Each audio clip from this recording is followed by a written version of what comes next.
lá? É isso? Vocês... eu tenho mais observações, eu não sei se eu fala final. Você parou? Não, ainda não. Eu estou controlando aqui o horário, eu vi que eu estava tagarelando. Bem. A gente pode ir sim para os argumentos finais e eu quero dizer que é muito bom quando vocês debatem entre si e a minha interferência precisa ser a mínima possível. Esse é o debate rico, sem dúvida. Então, podemos... Ainda não? Então, a gente tem Vamos falar aqui... mais um pouco, Mona Lisa, não tem problema. A gente vai repercutir também aquele outro segundo tema ou vocês querem continuar nesse assunto? Eu tenho algumas observações. Então, por favor, vão nesse assunto, por favor. Porque assim, eu fiquei muito preocupado vindo para cá. Eu vi um comentário do secretário do Tesouro Nacional, né, o senhor Mansueto, estimando o déficit primário brasileiro em 600 bilhões de reais. Isso é muito sério, pessoal. Isso é o equivalente a 20 anos do Bolsa Família. Vou repetir, 20 anos do maior programa assistencial do Brasil. Tá? A gente também tem o governo finalmente admitindo uma queda de 4,7% no PIB. Eu gostaria de acreditar que essa vai ser a realidade, mas todos os outros estudos que eu vejo oscilam entre 5%, 7% até 9%, dependendo da extensão da quarentena e dependendo da extensão da quarentena aqui em São Paulo. Né?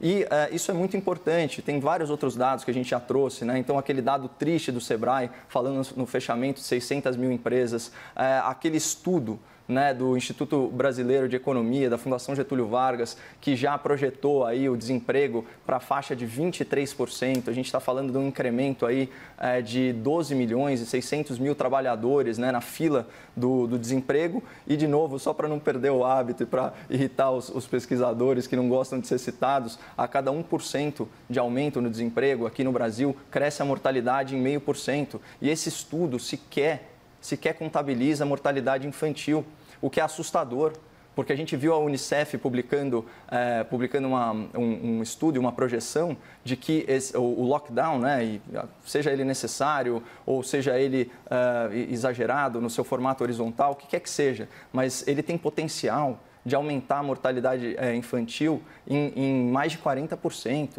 Está falando da morte de mais de 1.200.000 crianças, bebês. Sabe, é muito drástico. Parar a economia tem um custo altíssimo. A FAO já tinha emitido um boletim falando de aumento da fome no mundo, 300 milhões de pessoas a mais passando fome. E é muito importante, assim, você ver que da sua forma intempestiva e até rude, por vezes, o presidente da República, ele demonstra essa preocupação. Isso foi uma fala dele hoje no Palácio da Alvorada. Ele falou, olha, tem que reabrir, nós vamos morrer de fome. Quem somos nós? Eu, o doutor Augusto, presidente da República? É claro que não. É na ponta, né, que isso acontece. Ele disse o seguinte, a fome mata, a fome mata. É um apelo que eu faço aos governadores, revejam essa política, eu estou pronto para conversar. Aliás, estava hoje dando abraços aí no Rodrigo Maia, a cena foi hilária. Vamos preservar vidas, vamos. Mas dessa forma, o preço lá na frente serão centenas de milhares a mais de vidas que vamos perder por causa dessas medidas absurdas de fechar tudo. Eu não acho que são medidas absurdas, mas são medidas extremas. São medidas extremas e a gente tem que avaliar qual que vai ser o custo disso no médio e no longo prazo. Então, a minha grande preocupação é essa, com o empobrecimento da população, o efeito em cascata disso, a perda de capacidade de investimento do setor público. A gente está falando de uma população que depende muito do SUS. Então, o empobrecimento do Brasil representa necessariamente uma queda de qualidade e até da extensão dos serviços públicos de saúde. É a diferença daquele médico da família e fazer o pré-natal numa comunidade ribeirinha. É disso que a gente está falando. Por isso que quando eu fiz o cálculo baseado naquele estudo e vi que a mortalidade, né, se seguir esse padrão, essa relação de causa e efeito entre desemprego e mortalidade, pode chegar aí a mais de 70 mil pessoas. Então, assim, é assustador. A gente tem que ponderar muito. Eu fico muito feliz aí do Dr. Augusto estar fazendo esse exercício interior. É só um exercício. Não, mas é muito bem-vindo. De repente, no próximo debate, eu brinco e troco de papel contigo, doutor. Respondendo um pouco e depois fazendo já meus argumentos finais. O custo de tudo isso, eu não acho que é um custo, é um benefício. É, na verdade, salvar mais vidas, que eu ainda...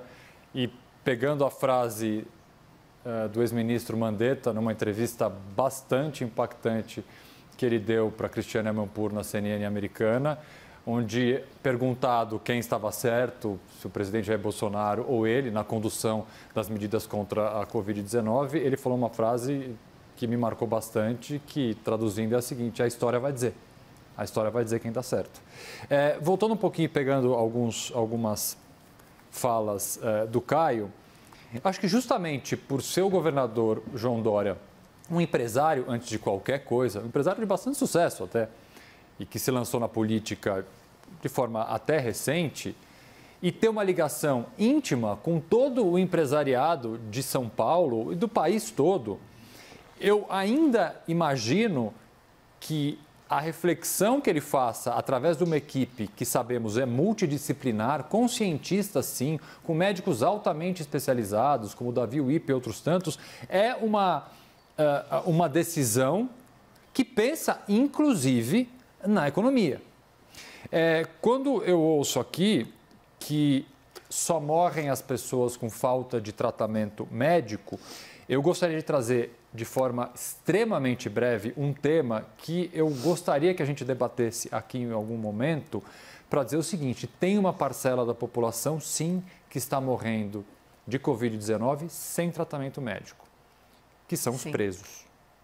O sistema penitenciário do Brasil e de São Paulo está a um passo de ter um problema seríssimo.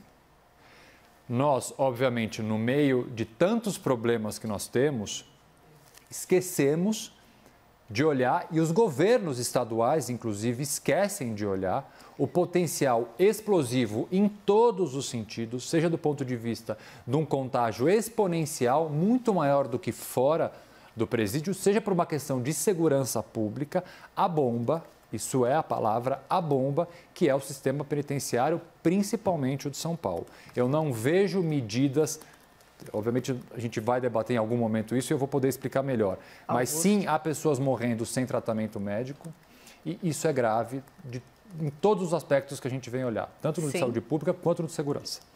Obrigada, tive que interromper por causa do tempo. Agora, Caio, os seus argumentos finais, por gentileza. Não, bom, só para não perder aí o hábito da contradição, né, doutor?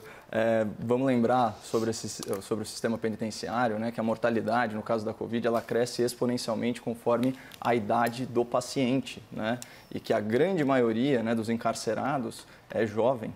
Né? Portanto, eu acho que a gente tem alguns outros problemas para resolver. Inclusive, eu não seria contra, né, a soltura monitorada, devidamente monitorada, daqueles criminosos considerados menos violentos, né? Pelo menos enquanto durar a crise de saúde, se nós tivéssemos a garantia de que eles seriam reconduzidos ao cárcere, né, que é o local ao qual eles pertencem, por ter infringido aí tantas perdas, né, ao cidadão de bem. Oh, que bom, cara.